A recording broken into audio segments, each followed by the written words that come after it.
చుక్కకూరతోటి పప్పు, పచ్చడి మామూలుగా చేస్తాము. కానీ ఈరోజు నేను లంచ్ బాక్స్‌లోకి రైస్ లాగా చేశాను. ఇది పుల్లగా, కారంగా, నోటికి కాస్త రుచిగా, హాయిగా ఉంటుంది. దానికోసం బాండీ పెట్టుకొని కొంచెం నూనె వేసి, ఇప్పుడు ఒక స్పూన్ పచ్చిశనగపప్పు వేసి కొంచెం దోరగా వేయించుకొని, ఆ తర్వాత మినప్పప్పు అది కూడా ఒక ముప్పావు స్పూన్ వేసాను ఇక్కడ. అది కూడా కొంచెం లైట్గా వేయించుకున్న తర్వాత ఎండుమిరపకాయలు ఒక 6 మిరపకాయలు వేసాను. అన్నీ దోరగా వేయించుకోవాలి.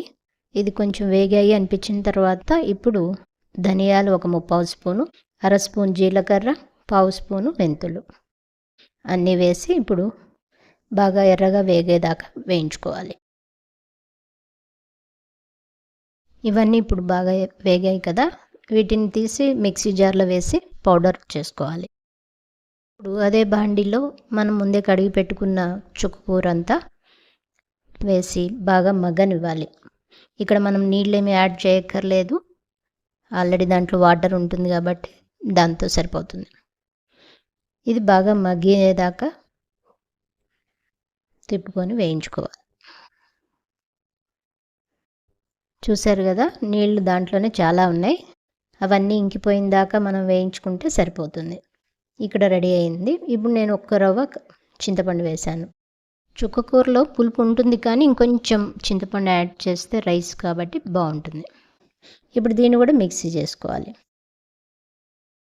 ఇప్పుడు వేరొక బాండీ పెట్టుకొని దాంట్లో ముందుగా వేరుశెనగ గుండ్లు వేసి కొంచెం సేపు వేయించుకోవాలి. అవి చిటపట సౌండ్ వచ్చేదాకా. ఇదంతా లో ఫ్లేమ్లోనే చేసుకోవాలి. ఇప్పుడు కొంచెం వేగిన తర్వాత ఒక స్పూను పచ్చిశనగపప్పు, అవి కూడా కొంచెం వేగిన తర్వాత అప్పుడు మినపప్పు ఇక్కడ ముప్పావు స్పూన్ వేసుకున్నాను. స్టీల్ బాండీ కదా, చాలా తొందరగా వేగుతాయి. బాగా తిప్పుకుంటూ ఉండాలి.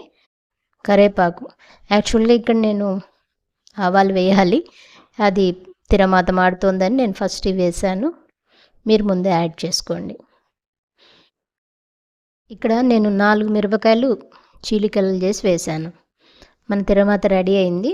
దీంట్లోకి ఇప్పుడు ముందే మనం మిక్సీకి వేసుకున్న చుక్కకూర పేస్ట్ని అది కలుపుతున్నాను.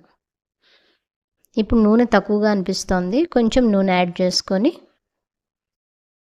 దీంట్లోకి అర స్పూను పసుపు, ఒక స్పూను ఉప్పు, కొంచెం ఇంగువ అన్నీ వేసి బాగా మిక్స్ చేసుకోవాలి.